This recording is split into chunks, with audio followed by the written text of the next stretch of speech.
excited to have you on board. For those of us that don't know you, Amanda, I want to let people know that you're the host of Small Business Revolution, which airs on Hulu. You can watch it online, and we'll get into that here shortly. Amanda's a visionary. She's a business leader. She's a veteran marketer, a brand strategist, in my opinion, really a creative genius. And she's helped innovate some major brands like Reebok, BMW, Sony. She's built some incredible teams, which I want to ask you about as well. But Amanda, I know your resume speaks for yourself. The show is outstanding. And again, thank you for being here. We really appreciate it on behalf of everyone. Oh my. Well, thank you so much for having me, and thank you for what you guys do in supporting businesses across the country. And that was such a flattering introduction. You've made my day. Oh yeah, well, thank you. We were excited to have you on board here. So there's a few things I want to go over. I know we've got 30 minutes, but for folks who may have heard of the show, maybe they haven't seen the whole show. Can you give us a kind of the rundown of Small Business Revolution, how it started, what was the vision, and where is it today? Yeah, so the Small Business Revolution is a show or a series where each season we revitalize a different small town's main street, and we do it through its small businesses. And so I work at a company called Deluxe, and Deluxe started the Small Business Revolution because we work with 4.5 million small businesses every day on everything from helping them market their business to operating their business. And for us, we just felt like, if our brand purpose is to champion businesses so communities can thrive, we wanted to go out and put our money where our mouth is and actually do that work. And so for us, the reason that we do this work is because we just so wholeheartedly believe that small businesses are so integral to our neighborhoods and to our communities, to our country, and certainly to our economy.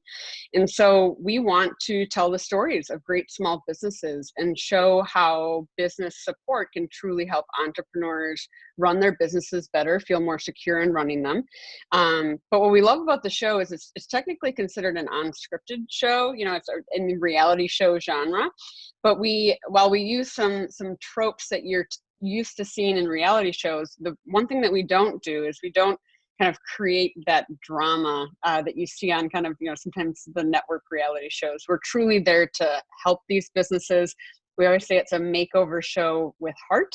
And we're truly just trying to tell the stories of these businesses, all with the hopes to inspire more people to recognize the importance of supporting small businesses.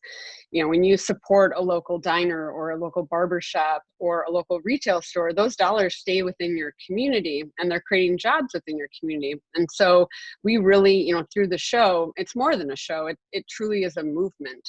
And we're really just trying to inspire people to support small businesses. Awesome.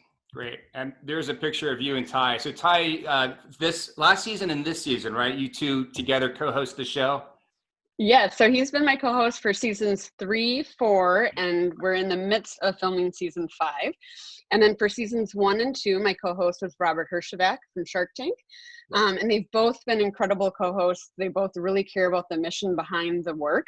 And so they've both been really great to work with. Awesome. Great. And as we have these conversations, Amanda, I'll show in the background just different photos from behind the scenes of the show and of you talking with different small business owners. I was wondering, and you did a great job of talking about this, but I was wondering if you could set it up a little bit more just on the impact right now with the COVID pandemic and being a small business owner, because, as your show illustrates so well, there are so many of these brick and mortar stores in these downtown communities across this country. And now a lot of these business owners are going to have to pivot. They're going to have to come up with a new business model. They're going to have to think about moving that brick and mortar to being an online store. Where in the world do you begin if you're a small business owner and you're asking those questions? Yeah, this is a really, really challenging time. And I always try to have these conversations without using the word unprecedented or pivot, because they're the two overused words right now in the business space, but there's no other words for them. This is exactly what's going on. This has never, really happened in modern times to businesses or to people. This is an odd way to be living as a human, let alone running a business within this environment. You really do have to think about your business differently. So one of the things that we are always working with businesses on in the show, and could not be more important than it is right now, is making sure that you have a really great online presence.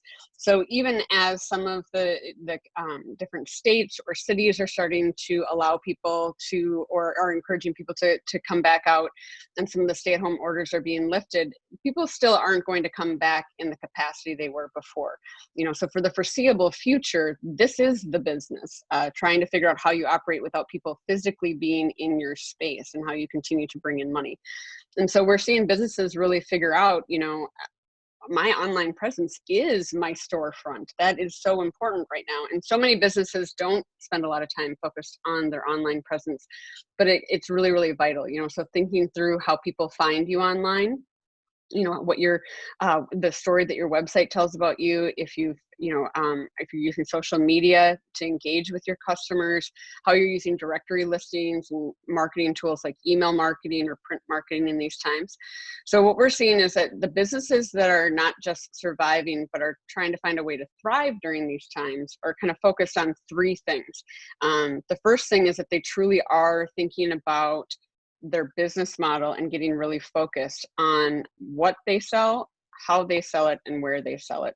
And really, using this time to shed some of those peripheral ideas that are always kind of in the corners of entrepreneurs' minds, and maybe are the ideas that didn't quite get off the ground or are taking a disproportionate amount of time. And they're using this time to say, all right, it's time to say goodbye to those, and to really, really get focused on the fact that this is the business now. What is this time asking of my business? What is the community asking of my business? What skill set, equipment, delivery mechanisms do I have to maybe change my addressable market, reach new people, and figure out how to get my products and services to them? The second thing, we're really seeing businesses that are surviving this crisis. One of the other things we're seeing them do is really focus on their technology underbed of their business. So thinking through things like, again, kind of their digital presence, their websites, their online presence, but using where they feel like they have a little extra time on their hands to get to those marketing to-dos that they've always kind of been putting off. So really getting your website updated, cleaning up your directory listings, and starting to invest in social media. And then the third thing we're seeing, and this is something that we love about small businesses, and we've always seen this, is that they're giving back to their communities in disproportionate ways. We saw small businesses, like the week the country was kind of starting to shut down, we saw small businesses show up in droves to support their community. They were figuring out how to, make medical supplies, or how to help feed people within their community that were in need. And so we love that we've seen so many businesses where the universe is almost rewarding them for that generosity, and the fact that their instinct was to do good for people around them. And we're seeing people want to support small businesses and recognize the importance of it. So, with all of these things, I think the one thing we're always advising businesses on is that people really do recognize how disproportionate the crisis is affecting small businesses. So how can we as small business owners make it as easy as possible for people to support us? Because people really want to support small businesses, but it's kind of on us as owners of small businesses to make that as easy as possible, to be communicating with them about it, to be pivoting how we sell it and deliver things, and to really be, showing the heart behind our business in terms of what we're doing for our community. Yeah, I'm glad you said that, because we did a campaign at Better Business Bureau during Small Business Week, and it was go big, shop small, shop local, because you do bring up a good point. These small businesses, they're the ones that are funding the little league teams and doing the street festivals and pouring a lot of money back into these small towns.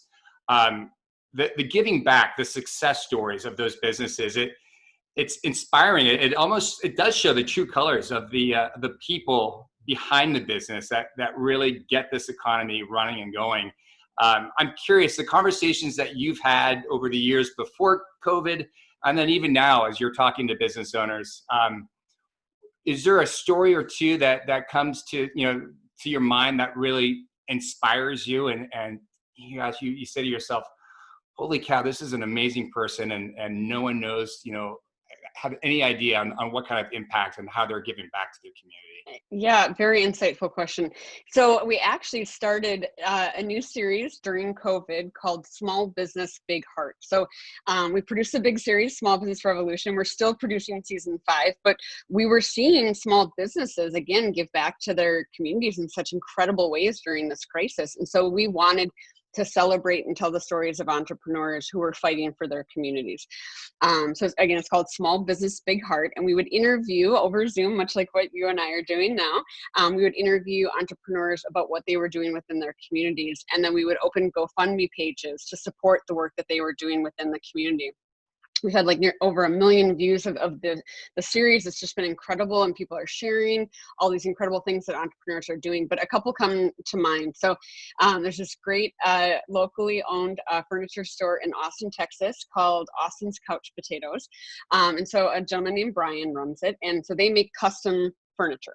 And as soon as the pandemic hit, they had to shut down. I mean, there's no demand for custom couches during that time.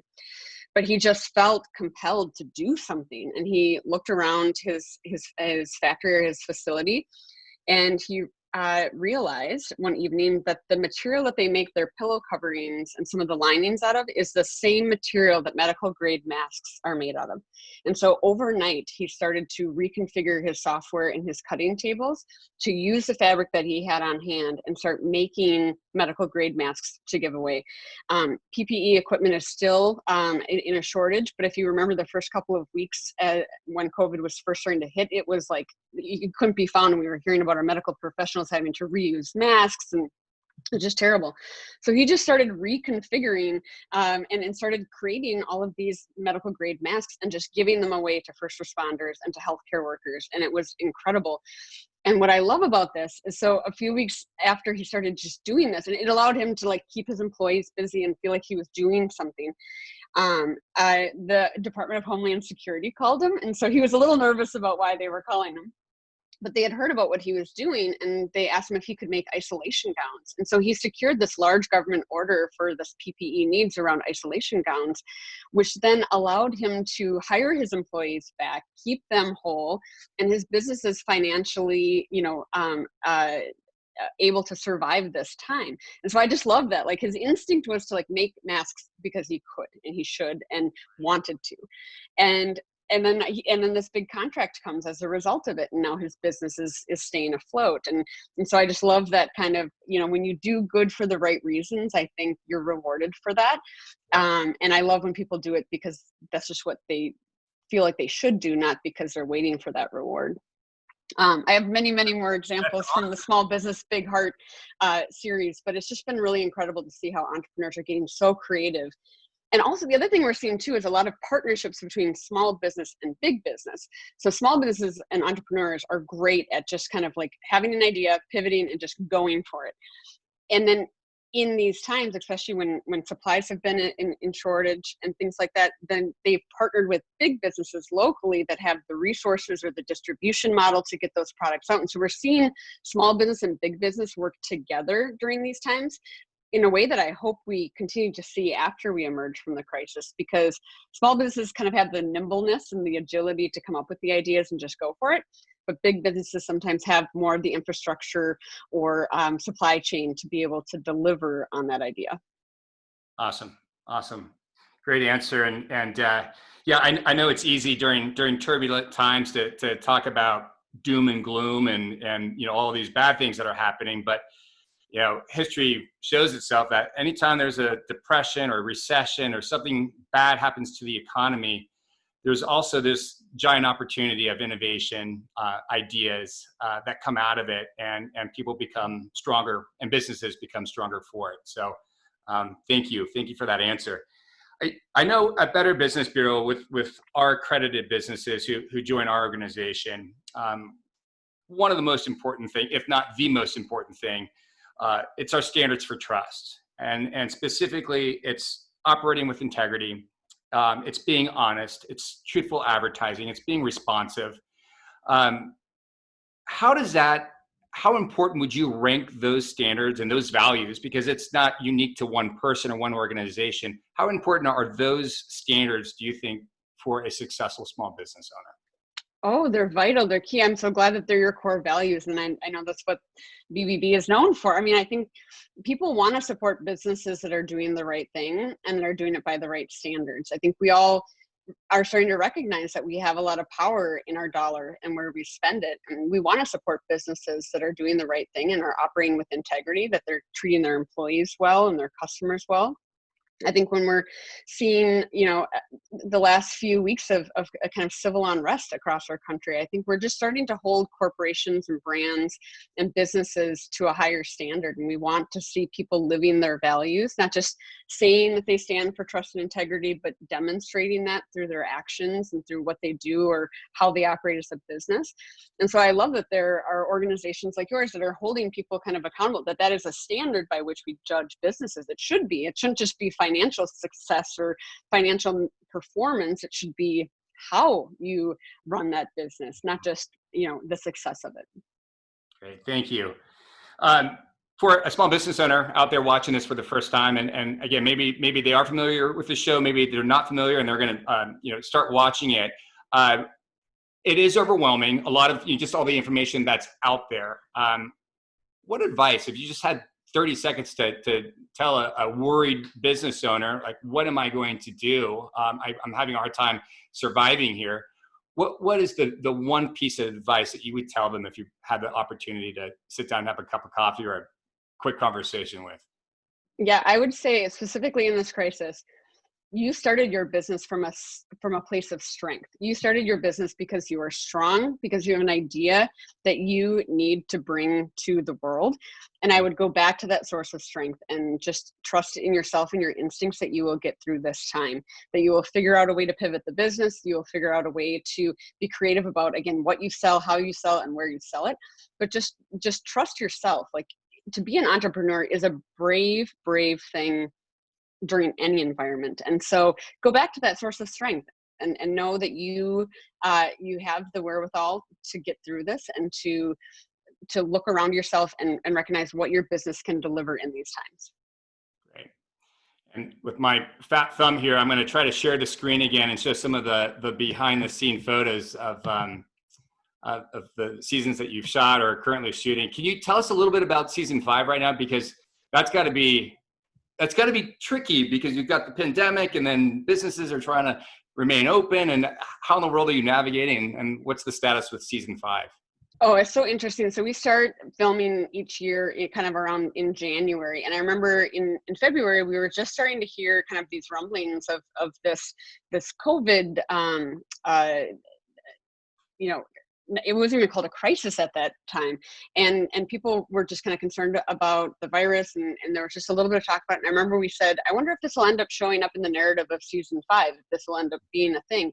And then fast forward 2 weeks later, and this entire season is going to be about COVID and how we help these businesses survive it, and certainly how we had to adapt filming. So you and I were joking before that so much is done now this way over video. Well, we filmed the first few scenes of each of the episodes for season 5 back in February, and now we're doing a lot of them remotely. And so we're, the bulk of the episode will be done via video conference, and then we're going to be doing the rest of the scenes in person in a few weeks, all with social distancing, all with huge health and safety plans. But it's just really changed the nature of production. But I think what we're really proud of is, I think everybody right now is searching for some sense of purpose, and how can we be helping other people through this crisis and just through where we're at as a country. And so I think my team and I we feel very grateful that right now we get to focus our attention on helping the businesses that we're featuring in season 5 make it through the crisis, and helping them think through creatively how to change their business model, how to respond from a marketing perspective. And we're anxious to get the season out. It'll come out in November, to get that information in the hands of other small businesses. I've been doing a lot of webinars, and we're sharing a lot on social media about what we're doing in real time, so that businesses can lean on that advice now. But that's what we love about the show, is that entrepreneurs and small businesses can watch an episode and walk away with tips about their own business and what they could apply to their own, not just business, but kind of approach to the community. So yeah, so it's been a really weird season. It's been crazy to figure out how you film a TV show, from your basement. Yeah. So That'll be, well, I'm excited to see it. That's incredible. And as you can see on the screen there, here are some behind the scenes shots and of you speaking to, I don't know which group this is, Amanda, but I know that you have these side conversations, right? A certain number of small businesses are selected and you go in and you have a kind of one-on-one conversations with them and you talk about their pain points and so each season we pick, usually it's 6 businesses. This year we're working with 7 businesses. So season 5, I should have started with this. It takes place in Fredonia, New York. So New York was one of the first states really hard hit by the crisis. And so anyway, so this is Mike. He owns Nice and Clean, which is an auto detailing shop. He's the gentleman in the turquoise shirt with his back to the camera. And then flanked on either side of me are the experts. So each episode is about an individual small business. So while this episode is about, how you can market and grow an auto detailing shop, we then bring in experts from that exact kind of industry. And so we have really great experts this year. And we love that the experts can come in, and his experts are Mylan and Hep, and they run a great auto detailing shop in St. Paul, Minnesota.